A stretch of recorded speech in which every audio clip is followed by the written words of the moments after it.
Stephen Hurahan here at BrandMasterAcademy.com, and in this video you're going to learn how to write an effective brand positioning statement with this proven 6-step formula. Now, on the face of it, the brand positioning statement seems pretty self-explanatory. It's a statement for your brand position, but there is a lot of confusion around the positioning statement, and most of the confusion comes from who the brand positioning statement is intended for and what its job is, what its role is supposed to do. So like a school handyman, the brand positioning statement seems to be dragged in for every task under the sun when it comes to brand strategy. So I want to clear this up. I want to clear up what the brand positioning statement is for, who it's intended for, and what its job is. Now, the first thing I want to do is rule out what the brand positioning statement is not. Now, there are a lot of elements within a brand strategy and a lot of statements as well, especially in and around the position of the brand. And some of these statements are intended to be customer facing, some of them are intended to be internal only. So I just want to get down the different statements that the brand positioning statement is confused with and rule out what it's not, and then we can define what it is. The brand positioning statement is not a vision statement. Now, the vision statement is part of the internal brand and it represents the brand's aspirations and what that future brand is going to look like. It's not the mission statement either.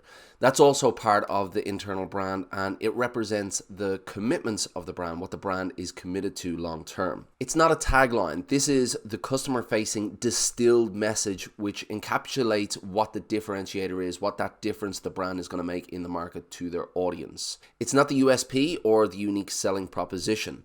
The USP is an internal outline which focuses only on the differentiator. It's not a value proposition either. The value proposition focuses on the functional and emotional benefits of the overall experience of the brand, and it's not an elevator pitch. The elevator pitch is a collection of punchy sentences which summarizes what the brand does, and it's designed as an engaging conversation starter. Now, I hope I didn't confuse you there with all of those statements. That certainly wasn't my intention, but you will come across these statements if you are in and around the brand strategy space. If you're doing some research, you're going to come across articles that say your brand positioning strategy is one or the same as any one of these. And if you do see an article like that now, you know what to do with that article. So the brand positioning statement is not any one of those things. The brand positioning statement is an internal first document. It's designed to act as a guide for the leadership team and the brand builders in developing the rest of the brand, which focuses on the position of that brand. It's not meant as a customer facing document, which is a fancy way of saying that the customer shouldn't see this. It shouldn't be on your website. It shouldn't be on any of your customer facing branding documentation.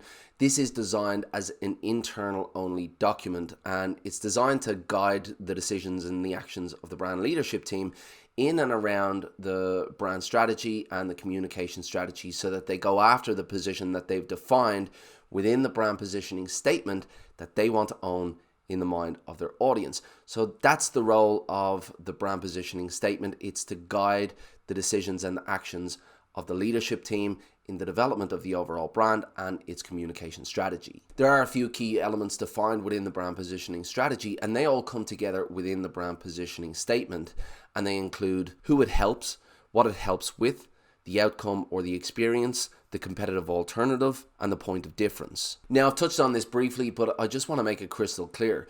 You don't just go out and create your brand positioning statement without having done the work within the brand positioning strategy. Now, I've got a video on brand positioning strategy. I'll put it in the description below. So if you're coming towards doing your brand positioning statement and you haven't yet developed your brand positioning strategy, we'll go back and have a look at that video first, because the brand positioning statement is a byproduct of all of the work that you do within the brand positioning strategy, which outlines who the audience is, who the competitors are, and the difference that you're going to make in the lives of your audience when compared to your competitors. So all of that work and all of the information that comes out from that comes into the brand positioning statement, and you can't develop the brand positioning statement until you've done that legwork.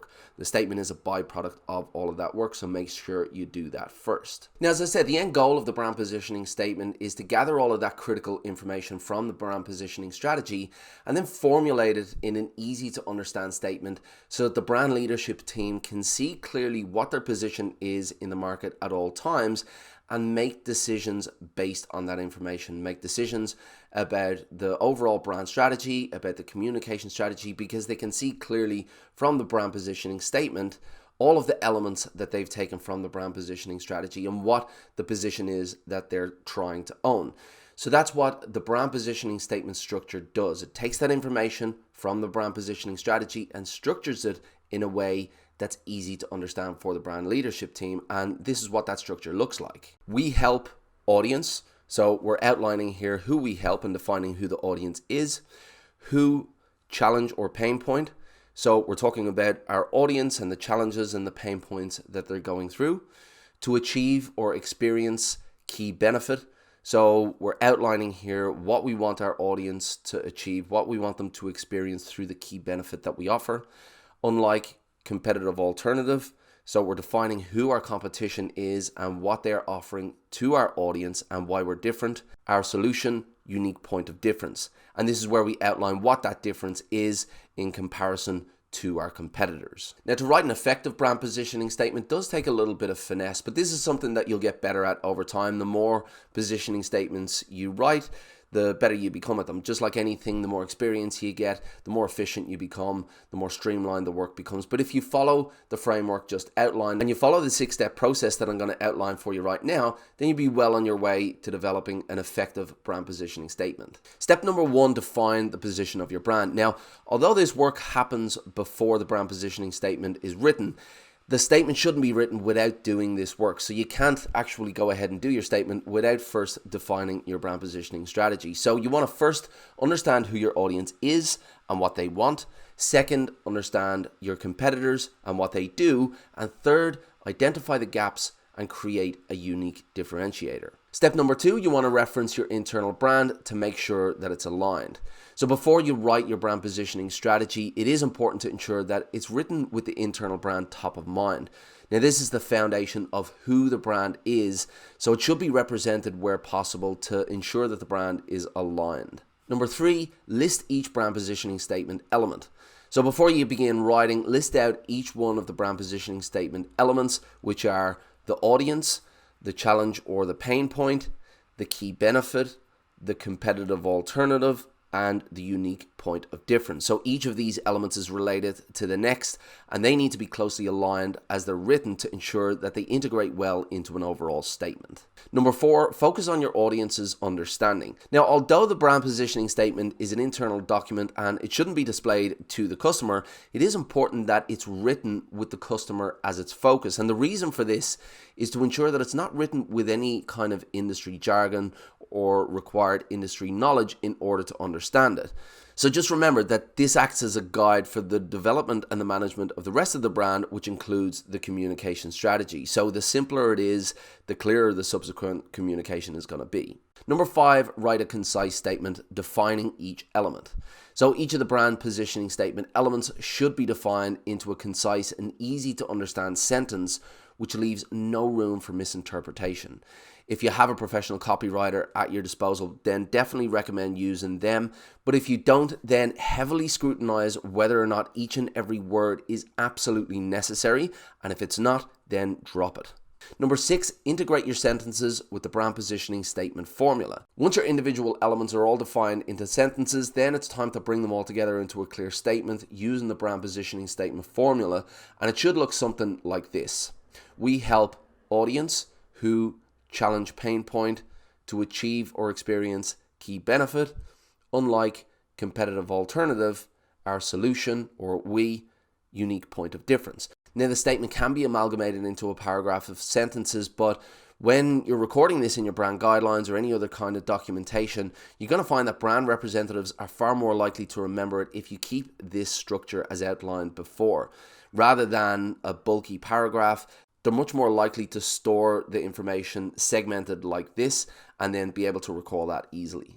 Now, the first time you come across this structure, it can be easy to get confused and it doesn't tend to click until you see it in action. So let's take a look at the statement structure in action with a brand delivering gourmet style, easy to prepare home meals. We help busy professionals who don't have time to prepare the meals that they would like to achieve or experience stress-free restaurant quality home cooked meals, unlike other home-cooked delivery services, our solution, or we, deliver locally produced fresh ingredients and easy-to-follow recipes straight to your doorstep.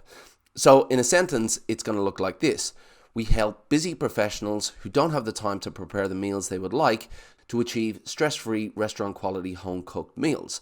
Unlike other home-cooked delivery services, we deliver locally produced fresh ingredients and easy-to-follow recipes straight to your doorstep. Now, if you're thinking, Stephen, that brand positioning statement didn't sound catchy or clever or memorable, well, now you know why. It's not designed to be a customer-facing document. We have other tools within the brand strategy arsenal to be able to communicate this information more effectively, more memorably, so our audience remembers it and can recall it more easily. This documentation is designed as an internal only documentation, and it's designed to guide the decisions and actions of the leadership team so they can make effective decisions when it comes to the brand strategy and to the communication strategy. So now you know who your positioning statement is designed for and what its job is, and now you can go and develop one effectively by following this 6-step process. I really hope this video helped. If it did, give it a thumbs up. It helps other people see it. And let me know where you're at within your brand development process. Are you developing a brand for yourself? Are you developing a brand for a client? If you're watching this video, chances are you're coming across your brand positioning statement process. Have you developed your brand positioning strategy, or have you learned anything within this video that you're going to integrate into your own processes? Let me know in the comments below. I'll do my best to get back to every single comment, and I will see you in the next video. Cheers.